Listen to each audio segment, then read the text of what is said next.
I'm just kidding.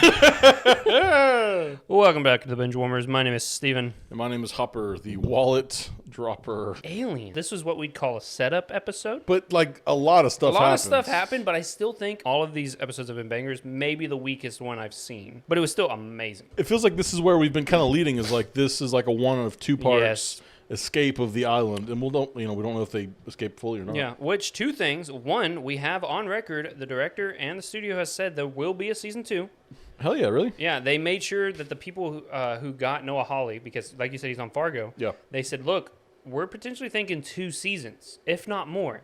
But we want to lock you in for at least 2. We don't want you going back to Fargo. We need to make sure that this, like, the season 2 doesn't come out 5 years from now. Huh. We want it soon. Okay. And he said, okay. So he's locked in for a second season. He hasn't given a definitive timeline. Second thing, I'm just going to throw this out here. I don't care what anyone says. The image is a show stealer for me. I think the image is the coolest part of this whole series. You want to start there with Image and Boy K? I can't wait. I think he's going to put it into Dame Sylvia. I thought the same thing. Or Mr. Adam, because he was kind of like, well, who should I put him? Oh yeah, and he was talking low IQ, and then he was like, well, this guy's not that much higher, you know? How sick is it that the image knows the letters of pi?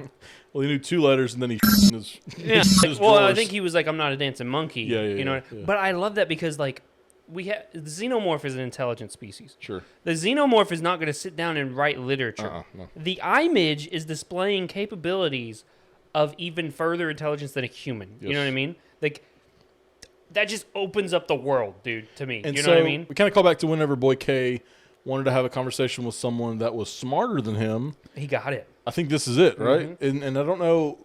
The way I'm thinking of it is like maybe when he absorbs a person's brain or something, when he takes over a person, maybe he can kind of read their mind and kind of understand what they thought and how they think and maybe like how they even can speak and how they understand speech. And I don't know that, but I guess, it's either A, he's just got his tentacles in the guy's brain, making him do stuff, or it's like he is absorbing and fostering information, which that would make sense why he's more intelligent, is because he maybe can take information from his hosts. Yeah, it's crazy. I love when you were talking about the Hannibal Lecter stuff last week, because like it blew my mind. But then like seeing this now, I want like an entire movie series of like the Image species. Sure. You know what I mean? I just want so much more of this Image, dude. I don't know if I'm the only one thinking this, but the Image has like Kirsh and the Image is what I tune in for every week. Which we get some Kirsh stuff. Let's talk about Kirsh. Good old Kirsh. You think because in the end of the last episode, he doesn't tell Boy K that Arthur gets face snatched. Yeah, face for lack of a better term. Yeah. And then he doesn't also say that Arash set the whole thing up. He doesn't spill any of the beans, essentially. Exactly. He's like, oh, everything's good? Affirmative. And then now he lets Shmi and Slightly, escape with Arthur's body. Yeah. And all to lure back in the cyborg. Yep. All to do that. I still don't agree with letting Isaac die. He's playing chess. We talked about chess last week because we had the famous Morrow versus Kirsh elevator battle, mind battle. Yeah. And so Kirsh is just sacrificing a pawn to capture a knight at this point. You know what I mean? Exactly. And he does, and he goes, no one likes a sore loser. Come on. Come on, buddy. You've lost. I also like the parent nature of everything, because whenever the boys get back, he's like, you two are grounded. You two, dude, I'm telling you, Kirsh is a show stealer. Yeah, for sure. He looks at Mario and goes, state property? This is private property. It's the road, dude. This ain't no state property. This is private property. Everyone feels like I think they're a parent to these kids. And maybe it is because they're so, removed from their natural states or whatever. Yeah.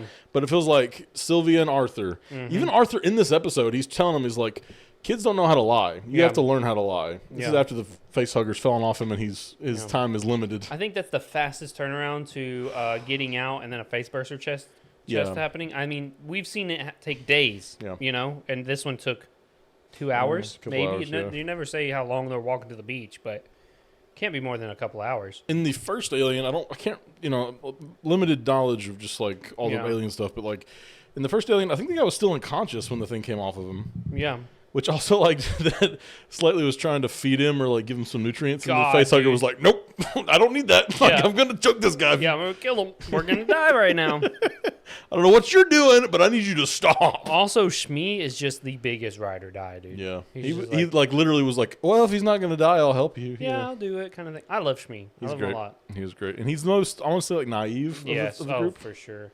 And you get some character development with Curly. You know, she's been trying to act like a grown-up, trying to act all big and bad, and then she has this, you know, interaction with Wendy, with Nibs there and stuff, and she kind of just realized, I can't do this. Yeah. And so she goes to Dame Sylvia just crying, like, I'm lost, I don't know what to do, I'm scared, kind of stuff. And Dame is in for a rude awakening. If one, she gets the image in her, and if two, when she eventually finds out her husband has been... Yep. And the company is on her back because, like, somebody turned off the trackers. Yep. And that was your husband, so we're holding you responsible. Yeah, yeah. And you can see, too, the threads are starting to unravel with Boy Cavalier. Yep. You know, because he's finally, like we said, he's finally found someone he can reach the top of the mountain with. I wouldn't be surprised if he locks himself in a room with his image just to talk to him. You know what I mean? He's starting to throw caution to the wind. I think he will sacrifice a few employees before that happens. Oh, yeah. But the image is not to be trusted or spoken to. I think the image is just in it to disrupt, sort of like Boy K. Yeah. I think they kind of find like companionship in that fact because Boy K just, you know, he's like the image of the 5 families or the 5 companies. Yeah. Like he's the one coming in just disrupting. I'll do what I want to do. You guys don't need to worry about what I'm doing. Just kind of taking over. Yeah. No, it's awesome. Let's go back to Kirsh a little bit. What do you think he wants? Why does he want Morrow so much? You know what I mean? I think it's just sort of the impetus of like you think you can mess around and like influence my hybrids. Do you think he is like eventually just going to take the hybrids for himself? Do you think he sees them more as his than Boy Cavaliers? I don't know, but that's interesting because you know you got the couple different parents like we're talking about. We got the even like Morrow. He's kind of telling slightly when he's like, "Well, you messed up," and a child doesn't do this, or a child does this. A man apologizes. Yeah, a man owns up for his mistakes, kind of thing. And so you got him kind of parenting them, and then you've also got Kirsh parenting them, and telling them they're grounded. You got Arthur trying to kind of walk them through it. So there's a bunch of different paths, and then you got Joe and Wendy, and then they find the dead bodies of the kids. Yeah. So you've even got that kind of thing where the Joe... The trauma right there, you know what I mean? Yes. Just the imagery of seeing your own grave. Yes. So all these characters look at them as parents, and they look at them in different ways because Joe, and I guess we're doing spoilers, but I don't know, we're just a different part of the conversation here, but he shoots Nibs with that electricity gun. Yeah. He doesn't see them as humans. He's putting human life first. Yeah. So, like, he kind of sees Wendy and the rest of the Lost Boys as different. They're machines to him. Yeah. Whereas, like, Kirsh sees them as machines, but he sees them as, like, machines with a limited potential. Mm-hmm. And then you get Morrow, who sees them as, you know, boys in machines or, like, kids in machines. I was kicking myself. We didn't even talk about this, so I'll bring it up now. When Herman was talking to Kirsh. Hermit? Yeah. I thought you said Herman, like Herman Munster. I think I did. My bad. Hermit. He's like, you know, when will I be able to take her home? And he goes, your sister will have the potential to map the stars. She will discover faster than light travel. What? And you would waste that with her spending time with you. What a heavy line. You know what I mean? He said something like, what if an onion like asked to take care of a star? Yeah. It was so great. It's literally like, she is a god. Yeah. She will be a god. You know what I mean? That's the potential she has. And you... What are you going to offer? What can you contribute to this kind of thing? I mean, he's kind of right though. But like they're a god. But like another thing we didn't mention last week that I thought was poignant in the first or second episode. I think it was the end of the first episode where Kirsh has this big monologue about humans used to be food. Mm-hmm. Yeah. The hybrids are still food, but they're food for different predators. They're food for those flies. Yeah, that's true. Actually, you can never escape it. Yeah, you can never escape there being a predator of you, kind of thing. Yeah. Now let's switch gears to Wendy. Bitch move on her part. I'm just gonna say it. She's fully off board with the humans. She's no longer identifying as human. And it's not fair to the people that got caught in the crossfire. She frees the xenomorph, which has kind of got a yellow hue to him. I kind of was wondering if that's because he didn't have a full body to grow up in. He was like just a lung baby or something. Or maybe it's literally because we've only ever seen them in deep space, in spaceships. True. What if it's his skin reacting to the sunlight? Could be. You know? I know in like the early artwork, they wanted you to be able to see like a human skull. Yeah. That just didn't have any eyes or anything, but that's since they grow out of a human, they kind of have that human foundation. Mm-hmm. You can kind of see a little bit of transparentness, like in the broad sunlight, but like not really. I will say the way that they weave CGI and suit is very, very good, dude. I love how they've done that because there's been a few times I can see the suit, but at the same time, for the most part, I mean, it just looks amazing. I think it was episode 5, the ship episode. Yeah, he's like walking like this. Yes, I was kind of like, all right, man, in a suit. Here we go. It worked though. I didn't mind it. No, I don't mind that stuff at all. I just something you notice, you know. Yeah. So she lets him out. He kills everyone in the lab. Runs out. They get trapped by a bunch of Morrow's people, Utanis people. Mm-hmm. And then she just calls him in, and he just massacres them. And that's when Hermit's like, okay, this is getting way out of hand. I don't like this. Yeah. Partially, probably, he kind of knows because he was attacked by the Xenomorph a couple times. Yeah, he knows and Wendy was too, but Wendy sees this as a child. She sees this as a different thing. So. Yeah. Nibs loved it. Yeah, she loved it. Oh, my goodness, did she love all that death. When she smiled afterwards, I looked at my girlfriend and said, she's going to kill somebody. And oh, boy, did she. It is funny because she's got super strength and Wendy's got super strength. But you see, like, slightly in... the boys, they're too kid-like to realize. They're just, like, you could pick this dude up with one hand, this guy with a face hugger on him. You could just pick him up with one hand and walk around like a pizza. Yeah. But instead, they're, like, they're both kind of struggling to pick him up. It's so fascinating to see the mentality because they feel like kids. And when you feel like a kid, you feel helpless. You say, oh, there's an adult.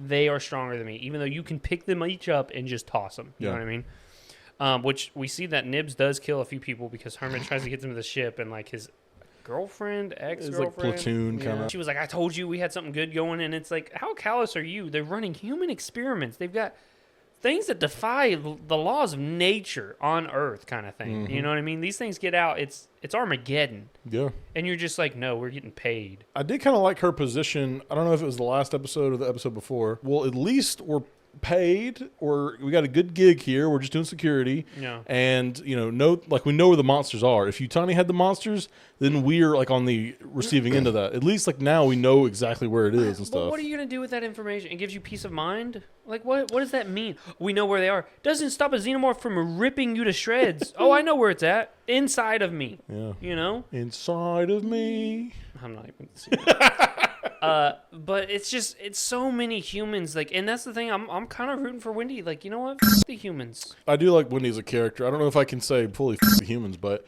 we get Joe, and he's kind of, on this train. They kind of shoot at Nibs a little bit, and she gets shot, but she doesn't go down. Obviously, hybrid, so she's got the synth body. She can take a couple hits at the very least. Yeah. But then he shocks her, which I guess, puts her down. I don't think she's dead. I don't think she died. Her. No, yeah. I don't think. Maybe, though. Could be. I mean, just fried her circuits or something. Yeah. But I don't think she's dead. But I think he sided with the humans in that instance to prevent human death. He is also like a medic. Yeah. So it makes sense that he would kind of preserve human life over what the machine life is. It's also weird, though, that a medic would even shoot someone to begin. Yeah. I guess he's army medic, so I guess he's trained. But like that is kind of counterintuitive, isn't it? Yeah. I think Wendy may kill him. We'll see. I don't know. I think She was mad. I think they're at odds now. I don't think they're on the same side. She doesn't see him as a brother anymore. He probably will stop seeing her as a sister because when he saw the grave, he was like, "This is my sister." Yeah, and we had that scene. I don't know what that is. I think it was episode 3 or 4. We got that scene where Mr. Adam talks about like, so you think it's your sister? Yeah. We don't know. I mean, you knew her, so we're trying to. That's good data for us. Yeah. Also, too, like he's got a fake lung. Yeah. So like. Getting away from Utah or getting away from Prodigy, like no way they didn't put a tracker in there, Well, that and like he's just indebted to them forever. Yeah. And like, could they just shut it off? Exactly. They could probably. I think you can live with only one lung. Oof, that'd be tough though, wouldn't it? It would be tough. You're not running any marathons, that's for sure. I guess it would help you against the xenomorph, just in case, like. Well, no, there's still real estate. Yeah, still another lung to get into. Real estate too. Yeah. Yeah. No, it's insane. Like I said, it's the best show out right now. Yeah, I'm loving it. It's so fun. We've got one more episode, dude, and I'm terrified to see how it happens, dude. I don't know. I don't want anything to happen to Wendy. I don't want anything to happen to Hermit. I'm ready for it to be over, but I'm not at the same time. Like I can't wait to see this conclusion, but also I'm like, it's so good, I don't want it to end. I'm happy to hear there's a second season on the way because I do like this show. I like all these characters. That kind of gives me pause that maybe not everyone will die. Yeah, that's what the person in the article I was reading was like. Well, so we know someone's gonna live. Surely someone. I guess we could just follow a xenomorph. The image and the orchid live. I guarantee you that image doesn't die. Oh, the orchid. We didn't even think about. Why have we not seen more of this guy? I don't know, but I bet you the flies and the orchid will have a heyday in this next episode. Yeah. Ooh, I'm so excited, dude. These monsters, like the xenomorph is literally like the cherry on top. Usually with the alien movies, the xenomorph is the entree. It's the steak. You know what I mean? But like with this, it's just, hey, all this shit's happening. By the way, there's a xenomorph over there. He's coming at you the whole time, Yeah. The xenomorph is such a good design, too. I like that this one's, and like you were saying, it's yellow. That may just be like the Planet of the Apes, like, they slash across. I think it was Ash or something. Yeah. It's Caesar's son. They slash across his chest in the beginning of the second movie, so you can tell which one it is. Yeah. I'm like, oh, this one's yellow, so we can tell which one. Yeah, it could be just as simple as that. But I love like that. That's something I'll do a little headcanon with. You know. Heck yeah, for sure. Which we've got the second xenomorph now captured. That's true. Yeah, it came out of came out of Arthur's body, and then they trapped it. And that snake. Dude, they've done really good with these effects. For sure. Yeah, 100%. They kind of like trap it in a net. It gave Alien vs. Predator a little bit. Because with every Alien movie, it's left me wanting more. Yeah. You know, and the show has been feeding that insatiable. You know what I mean? I really like, because most Alien stuff is about just like a crew hiding from an alien or whatever. You know, there's one alien or there's several aliens or whatever. This is like we're focusing more on these robotic transhumanist characters, like these synths and these hybrids and everything. I'm really excited to see what happens with Morrow. Yeah. Morrow, I think, is my favorite character, up there with Kirsh, up there with Wendy. I don't think Kirsh or Morrow will die in the next episode. No, maybe Morrow.